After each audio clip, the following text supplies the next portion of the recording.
Hello, everybody. I'm delighted to be with you today, and I hope you're here for a good story and not just the free pizza and the possibility of a free book. I moved to Houston in 2003, and I was already obsessed with this idea of the unidentified because I had lived in Seattle where we had a serial killer named the Green River Killer. At that point, we didn't know his real name. He hadn't been caught yet. And part of the reason he hadn't been caught is because a lot of the people he killed were not immediately identified. So you can't really begin a murder investigation until someone is identified. And I became aware of what they call America's silent mass disaster, which is that 40,000 or more people in our country have died. Some of them have been murdered. Some of them have been hurt in accidents. And they remain unidentified. Some of them are stored in morgues, and some of them are buried in cemeteries without any names. And this is something that's kind of haunted me, and that became a way that the Green River Killer got away with his crimes longer. So when I came to Houston, one of the people I sought out was the forensic anthropologists who were involved in the process of trying to identify Texas's unidentified dead.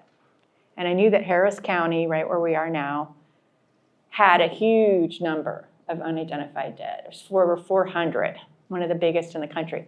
And why is that? Well, partly because there have been a lot of serial killers here, and partly because Harris County actually had one of the first medical examiners in the entire state. And the second medical examiner was Joe Jahimchek. It's like a $500 name. And he was really an incredible guy who was really cared about forensics and modernizing the county, and he made sure that there were really good records kept. So unlike a lot of other places in the country, the people who were killed here and they were never identified, they weren't forgotten. The records were there. And in fact, when the hero of my book showed up in the morgue to work on this, so one of the first people I met was Sharon Derrick, Dr. Sharon Derrick, and she was a forensic anthropologist. She was involved in this idea of identifying the 400 unidentified dead. Sharon Derrick was involved in trying to unravel a mystery involving a Houston serial killer, and his name was Dean Corll, otherwise known as the Candyman. Why was he known as the Candyman? Because he actually ran candy shops in Houston neighborhoods where little kids went to buy candy. They made candy at those shops. They made pralines and other things, and he ran them with his mom. So he was a person that people trusted. They thought of him as like a normal, nice guy. He befriended little boys, and today maybe we're more suspicious of older men who like to befriend little boys and get them to hang out at their places at night. But they weren't that, his parents weren't that suspicious in the 70s. And a whole bunch of the kids he eventually killed first hung out at Corll's candy shops and befriended him there, bought candy from him, worked for him. But the kind of incredible thing about Dean Corll's crimes was, unlike the Green River killings, where everyone knew there was a serial killer and everyone knew there were lots and lots of victims and everyone was really scared about it, is people in Houston in the 1970s were not aware that Dean Corll was quietly plucking teenagers, kids your age, off the street and killing them. And how was he doing that? Well, one of the ways he was doing it, he had recruited a couple other teenagers to work for him. And they were kids who initially were just sort of trying to recruit people to go party with Dean Corll. That would be at his candy shop or at his house. And initially he would lure kids with candy, and then when they got older, he would lure kids with, hey, you want some pot? You want some alcohol? You're not maybe old enough now yet. And so he killed all these kids and no one knew about it. So the way this crime became public in 1973 was because one of the kids he had recruited to help him, Elmer Wayne Henley, literally sort of freaked out because Dean Corll was in the process of torturing and killing two more of his friends. He had them tied to boards in his house. And he just kind of went crazy and said, I can't do this anymore. And he grabbed a gun and he shot and killed Dean Corll. And Dean Corll didn't think he was going to do it. Dean Corll ran at him, and the opening of my book is this kid picking up the gun and Dean Corll saying, you're not going to do it. And he kills him. And that ends up that killing is what uncovers this amazing amount of murder that's been happening in Houston. This is where all these deaths were. And you can see that a whole bunch of these kids lived really close to each other. in a really similar neighborhoods. In fact, a whole bunch of them went to the same junior high school. So going back in time, I start my book with this, the revelation of serial killing that no one knew was occurring. And tell these teenagers, take the police to the spots where they helped Dean Corll bury these kids. They buried them in a boat shed in South Houston. They buried them on the beach. If you've ever gone to Bolivar Peninsula to go swimming, you were in the area where Dean Corll buried kids. And actually, he didn't do it. He had the other kids do it. And he buried them near his family cabin in East Texas. And, so we had Dr. Joe Jahimchak, right, in Harris County in 1973. We had a real pathologist. But he did not have DNA. And he had all these kids' bodies being brought to him. They had been killed over the space of 3 years. And they were all jumbled together in these 3 different locations. They were all about the same age. They were 13 to 20. There was a couple of kids who were over 20. Most of them were younger. And they were all males. Bones look a lot alike. The key tool in the 70s was dental work. So they actually had a forensic dentist in Harris County in the 70s. And so for the kids whose parents had money to take them to the dentist, the identifications came pretty quick. But maybe some of you come from families who couldn't really afford to take you to the dentist all the time. I don't know.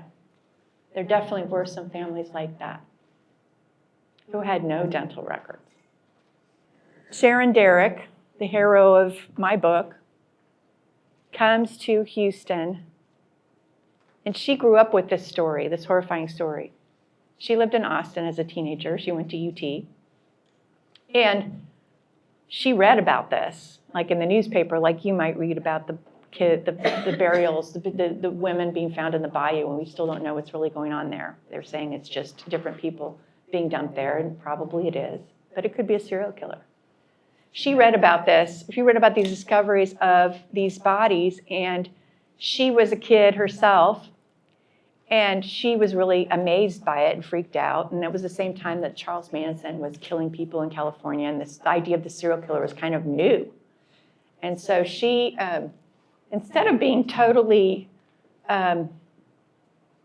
horrified by it, of course she was also intrigued because she had a really odd curiosity as a kid in death. And when she was older, when she was a mom, she decided to actually go back to school and become a forensic anthropologist. And she became more and more fascinated as a forensic anthropologist with the idea that forensic anthropologists could help solve murder cases, could help identify unidentified people. And so when she got to Houston, she knew the same thing I knew. She knew that there were 400 unidentified bodies. And so she talked herself into a job with what was the medical examiner in the 2000s, a guy named Dr. Luis Sanchez. But what she didn't know was that some of the bodies, in the 400 bodies in the morgue, were actually boys from that murder case that she knew about from when she was a kid. So one of the first days when she went into the morgue's cold storage, where they had a lot of the bodies stored, because they buried some of the bodies, some of the unidentified bodies, but they stored a lot of other bodies, especially murder victims, where they had wanted to keep more evidence. And so when she walked into this cold storage area, and she's looking around at all the bodies and all the boxes of evidence, she sees these boxes that say 1973 murders, and she thinks, how is that possible? Why does she think that? Because she knows this. She knows that a whole bunch of Corll's victims came from the same neighborhoods. And her cousins grew up in the Heights, grew up in the Houston Heights, near where some of these other victims, the known victims, grew up. And so she thought, how is it possible that kids, basically all from similar neighborhoods in Houston, would still not be identified 40 years later? Somebody must still be looking for them.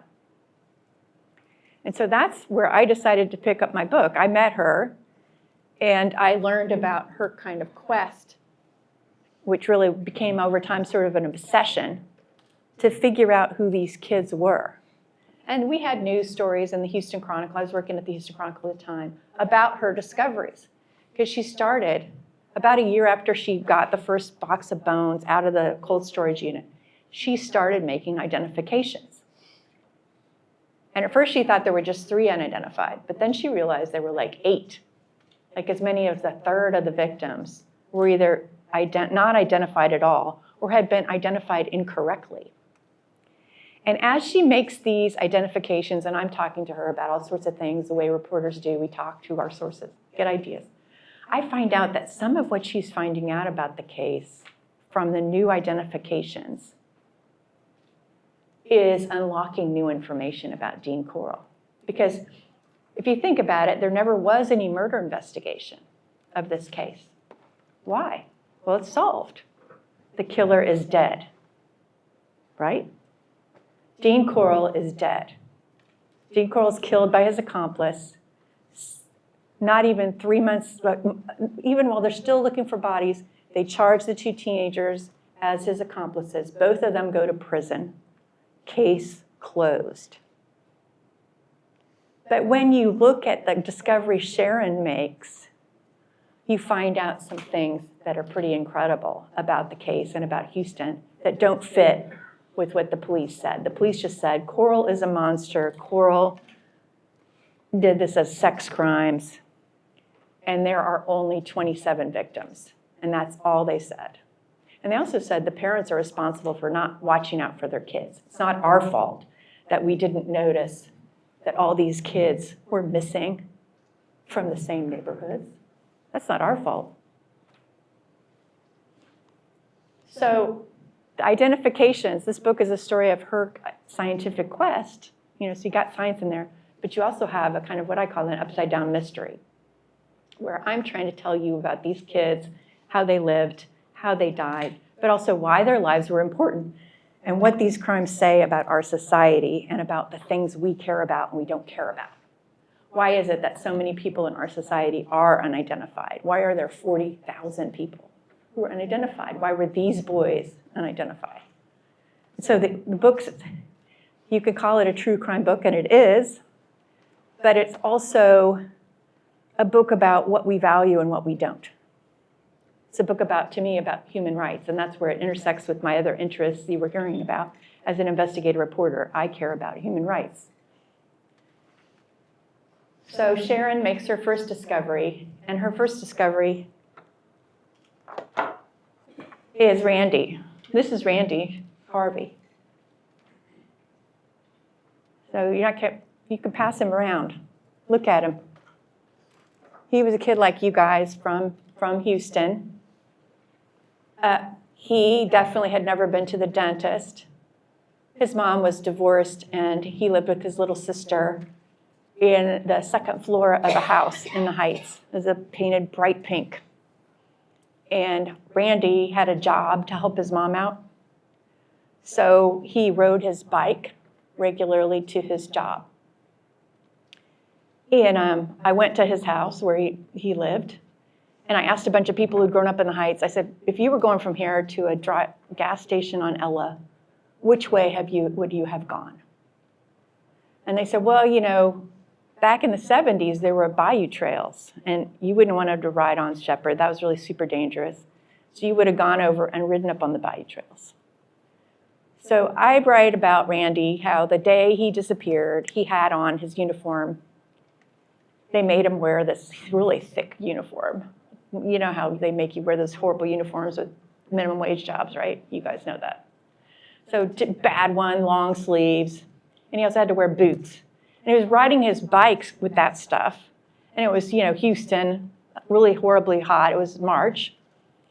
And he rode, most likely, across Shepherd, because busy, used car lots, bars everywhere, past this church where there had been revivals, and where in fact, like just a few months before, 2 teenagers had been plucked up by Dean Corll and killed.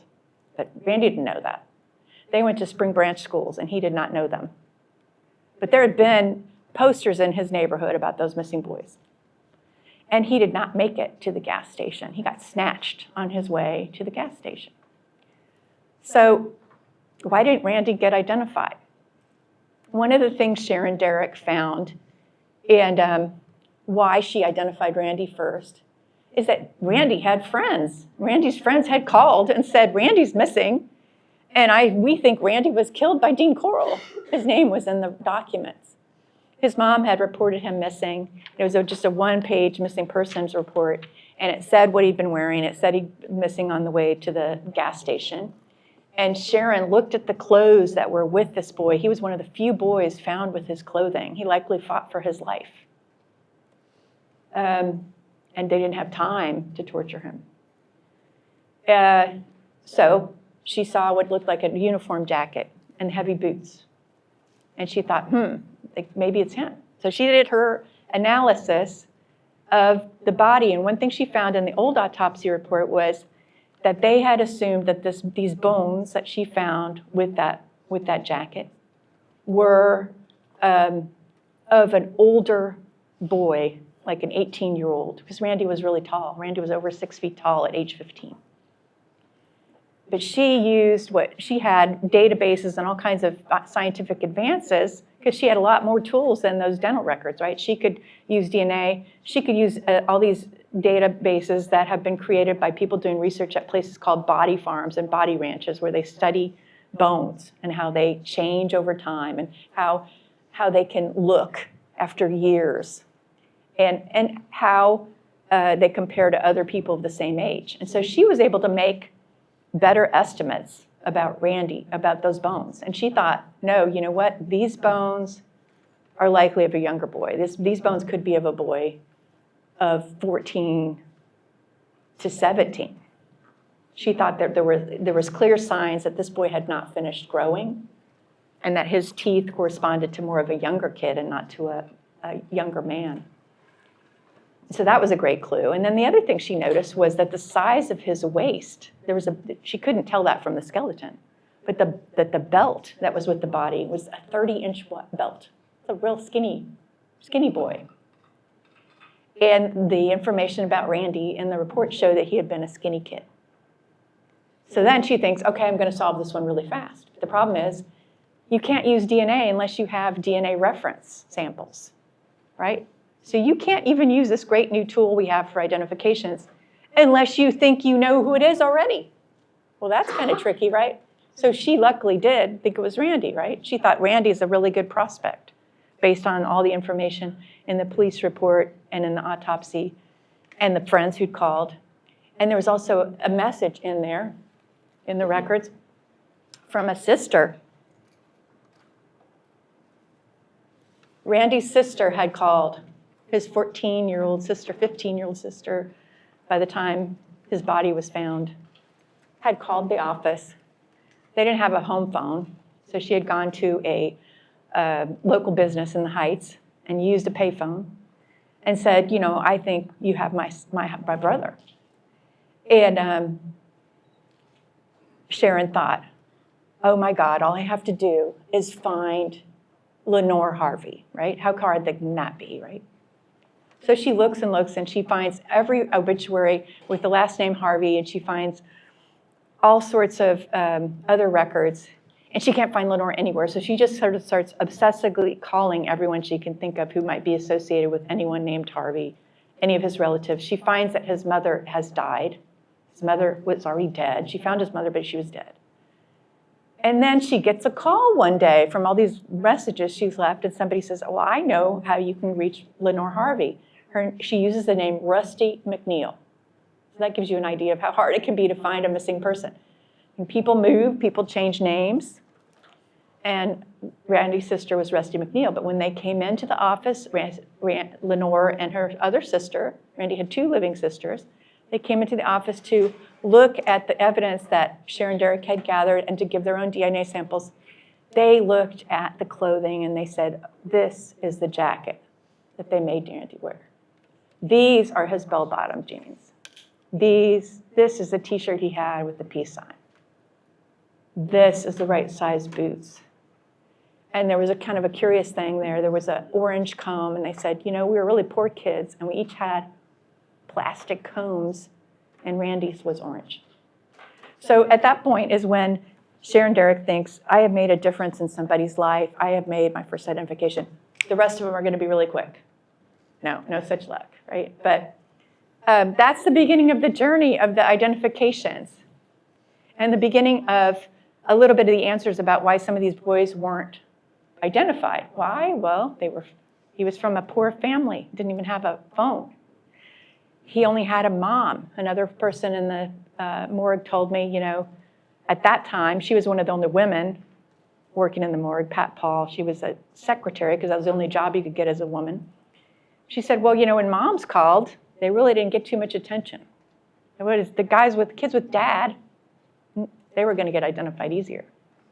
So what I found was a bunch of the people that Sharon identified only had a mom. No dad wasn't around. Most of them were really poor. They didn't have dental records. But there were other reasons that were even more scary to me and said more about the crimes.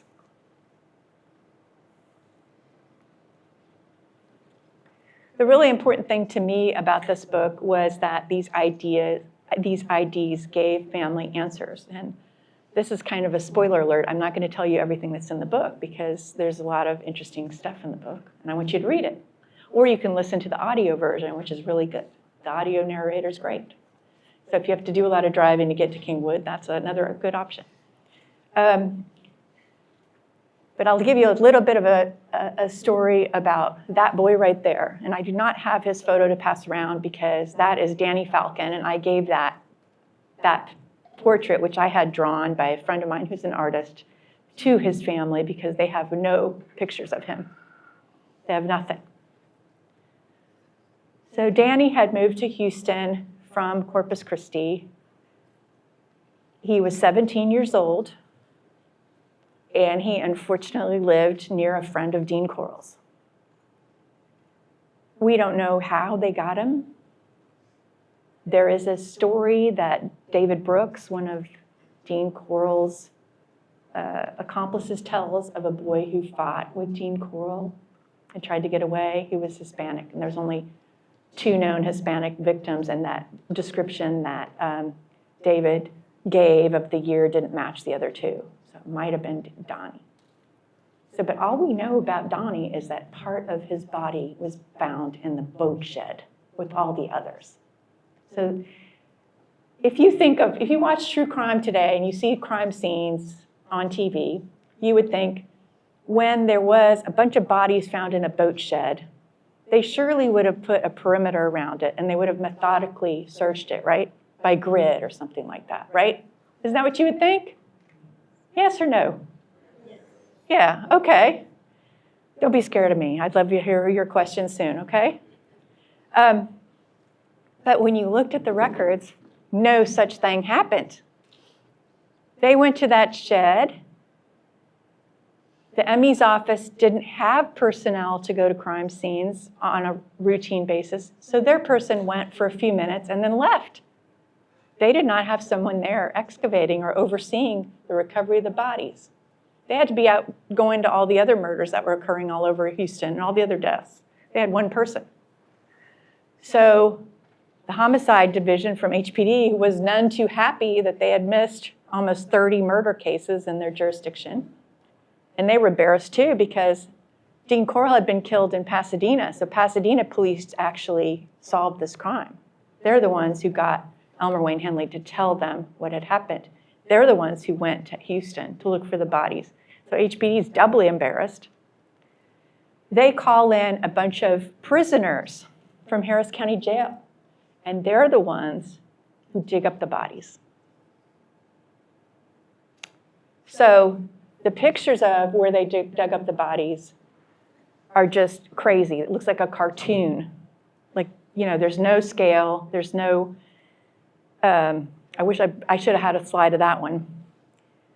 It's just amazing. It looks like a little kid drew it. And that's how they record where they found the bodies in the boat shed. Well, guess what? Some of the bodies were on top of each other. Some of them were buried together. Some of the bones were mixed together. And so one of the things Sharon finds is when she's going through the unidentified bones in the boat shed is A, some of them don't match. Early on, she thinks one of the extra bones that's from the boat shed might be Randy Harvey's.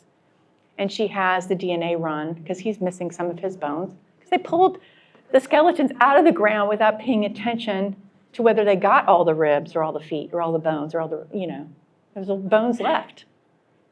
And they were zipped into body bags and they were shipped to the morgue, and then the morgue had to deal with them. So she's going back through them and she's doing DNA, and she finds that one set of bones, that's a partial set of bones, does not match anybody else. And in fact, it matches Donnie Falcon's family, who had called the morgue in like 2001. And there is a family who had thought that he was a victim of Dean Corll because of the time he disappeared. And they just hadn't been paid attention to. They lived in Corpus. And it turned out that they were right. But that identification poses another question that's in the book, which is, well, how many other people's bodies might still be in the boat shed? How many more bones are there? What about the other extra bones? What about the bones of a little kid who were also found there, a really small kid? Those things remain mysteries, and the people who own that shed today haven't allowed any further excavation. But you read the book and you'll find out more.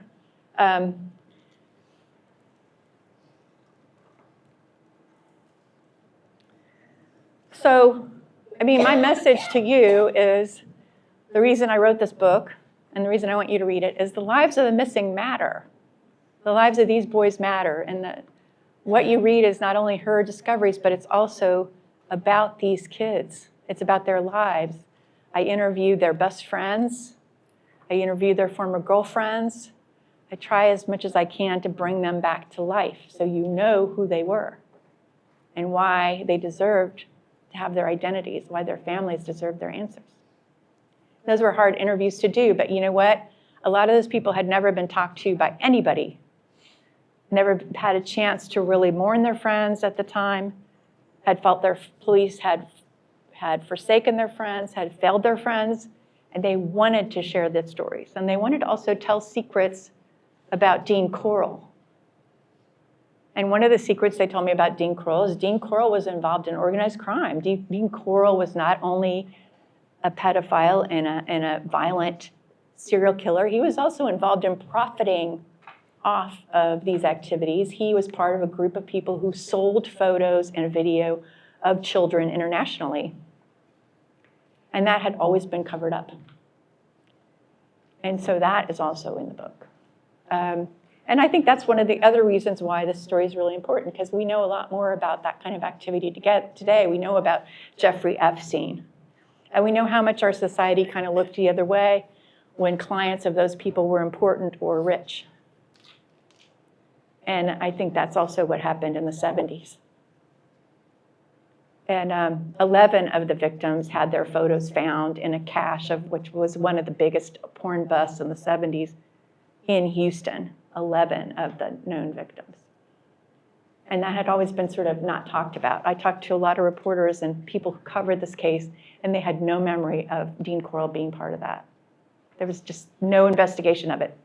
I should have told you at the beginning, I'd be happy for you to take pictures of anything, talk, share your friends information about this book. I'd love to hear your questions right now. We have plenty of time for those.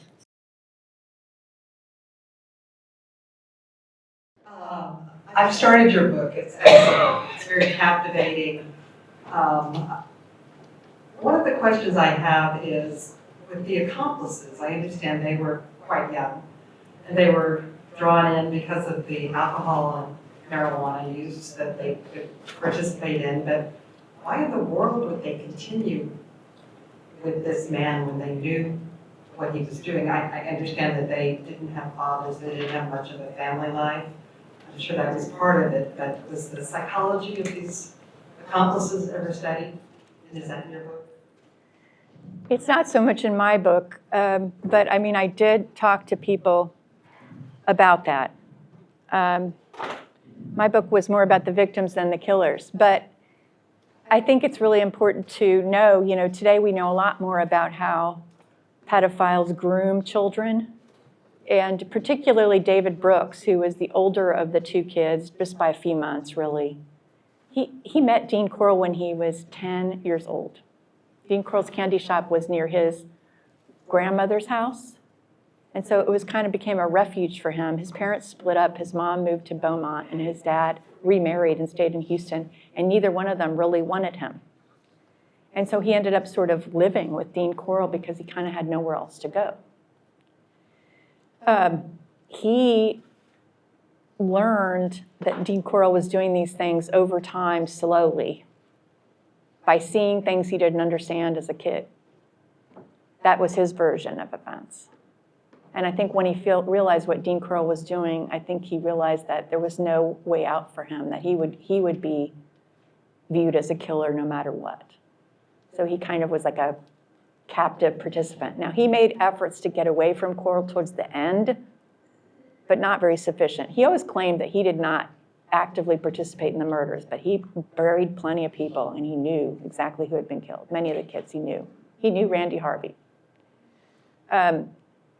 Elmer Wayne Henley was David Brooks' friend, and David Brooks kind of blamed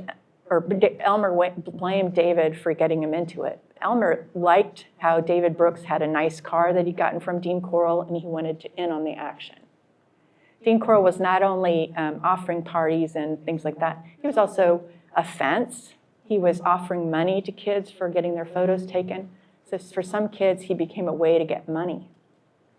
So it's kind of complicated, the relationship he had with those kids were different. Each of them were different. But yes, it's a really big question. Why did it take so long for one of them to finally come forward? There is a story that I really could never confirm, but there's more than one account of kids who say that I did try to tell somebody what he was doing, and I was not believed.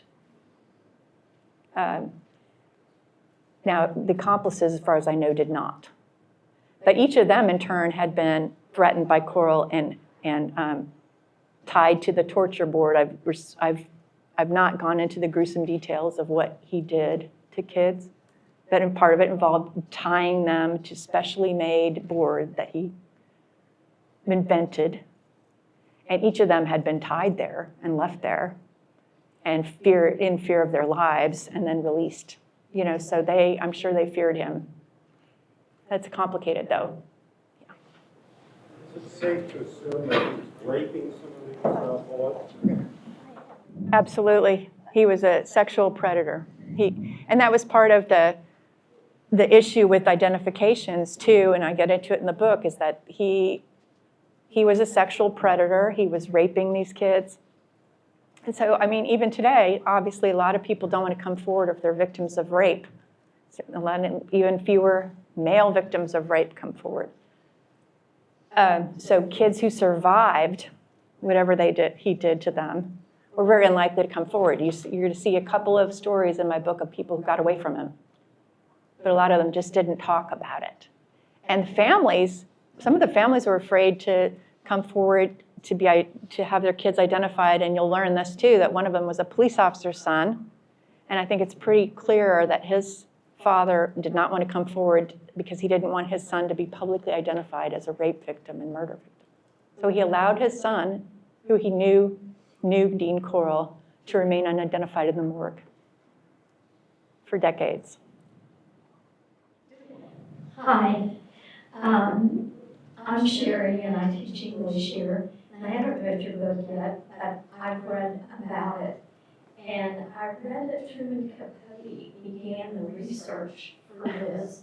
You had a quote of his up there. Yeah. Is that true? Yes. There's a part of the book where I talk about Truman Capote. He proposed early on doing a book about this case, where he said that he thought that this case was emblematic of America's disenchantment with our own society, and that how people had become adrift and lost. But he decided not to write about it, and I went to New York City to the public library, and I went to his archives, and I thought I was going to find nothing, and I ended up finding like this 2 or 3 page summary of his visit to the house where Dean Corll was shot and killed, where he describes what he felt and what he saw then. But he clearly, it's not clear why he decided not to do the book. It might have been just because he was too deep into his drugs and alcohol at that point.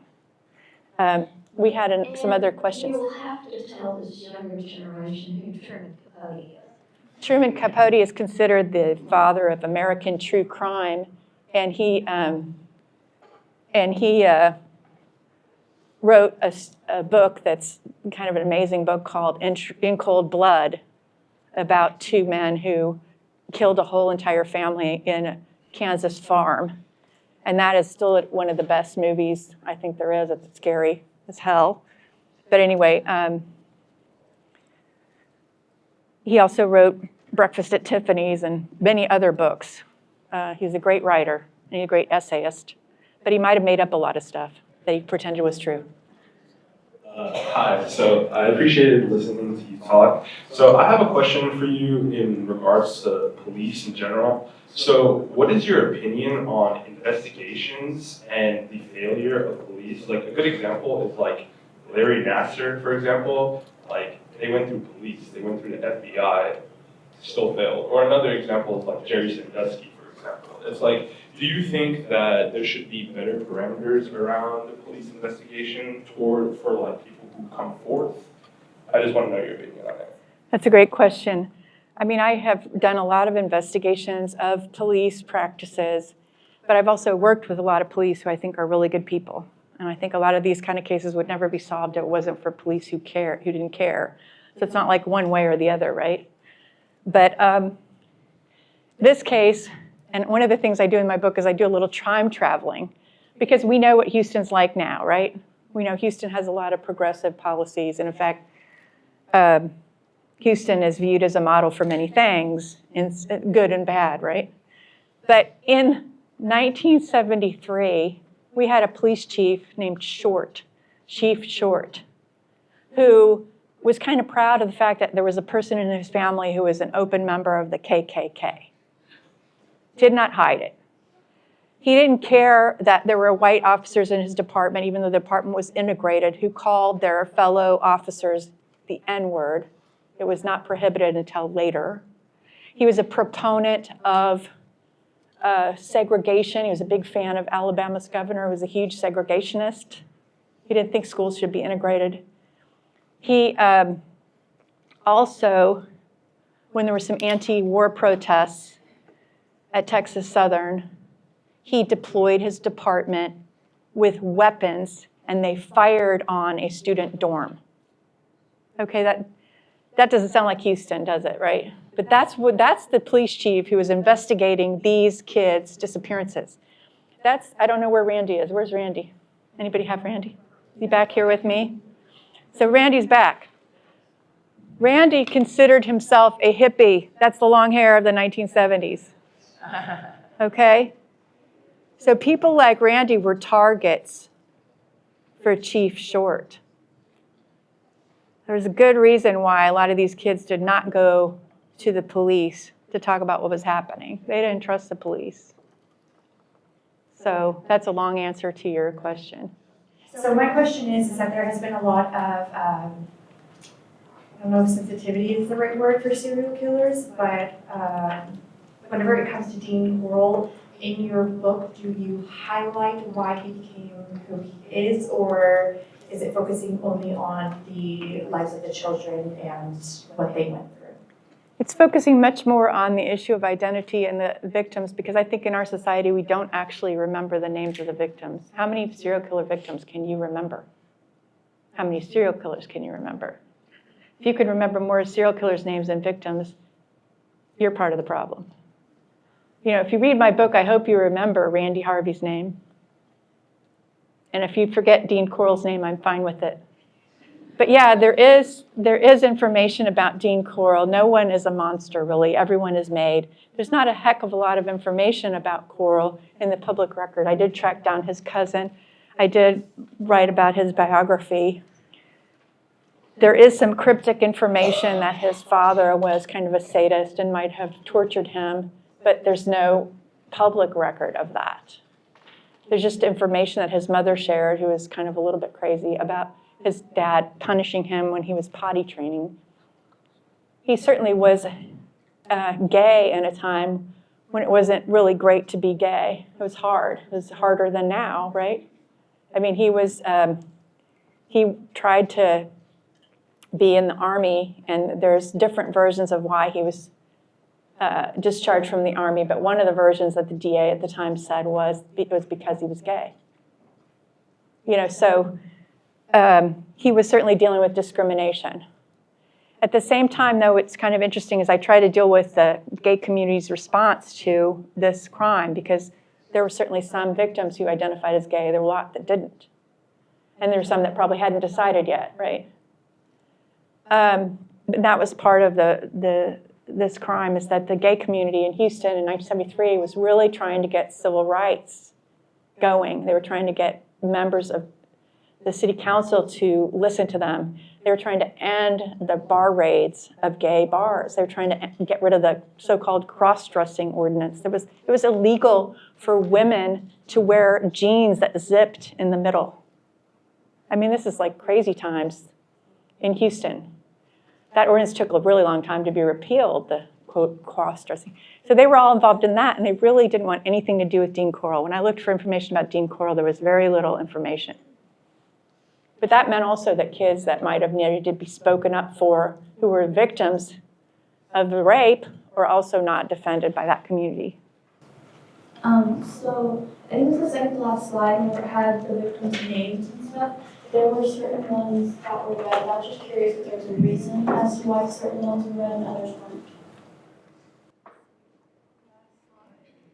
The reason the ones are in red, and there's one that's not on here, is because when I told you that originally they said there were 27 victims, Sharon confirmed that there were 30. There were 30. And the ones in red are the cases she worked on. I didn't put Donnie Falcon on this website originally because that is revealed in the book. And I still need to put it, I should put him on there now, I think. But anyway, that's why the ones are in red, to try to help you remember the names of the kids whose stories are in the book. They're all really different stories. They're all super compelling stories. So you read this book, you're going to read about a crime, and you're going to read about forensic anthropology, but you're also going to read about life. We have one more question, and then we'll move on to the drawing for the books. That should be fun. Somewhere? And I'll be happy to sign books if anybody wants their book signed before they run to class. Happy to do that. Lisa, let me ask one question while we're waiting. The sense is there were more than 30. What's your gut feeling about that? Can you just speak to that, please? Well, there are two bona fide missing persons that I think are connected to Dean Corll, and there are partial remains of other victims, of 3 other victims at least. So I'd say 35 is a conservative number, but we don't know where the rest of them are buried, and there's no access to the boat shed. And everyone here probably knows how hard the Bolivar Peninsula has been hit by hurricanes, so searching for bodies on the beach is probably not going to happen. I really appreciated your talk, especially focusing more on the victims, because like you said, we focus too much on the killers and we really should put the shine on the victims. So my question is, as your opinion, what are ways to learn about these crimes and just focus more on hearing victims? Well, I mean, there are stories out there about victims and about missing persons. There's not enough coverage of missing persons of color and victims of color and unidentified. So if you read those stories and see those stories, share them. Share them on social media. That's one thing you can do. If you're really interested in that as a career, there's a lot more ideas I could give you. There are networks of people who help try to make connections or give people leads, give investigators leads, like the DNA Doe Network and other people like that. There's ways you can get training to be kind of a citizen investigator. So there's a lot of ways you can get involved, but just sharing the information about missing persons and about the unidentified, telling people, you know what, guys, Texas has a lot of unidentifieds. You know, it's important. There's a missing person in Houston Day every year or two. Every year there's a missing persons day. Okay. Thank you so much, Lisa. Let's give her a big hand.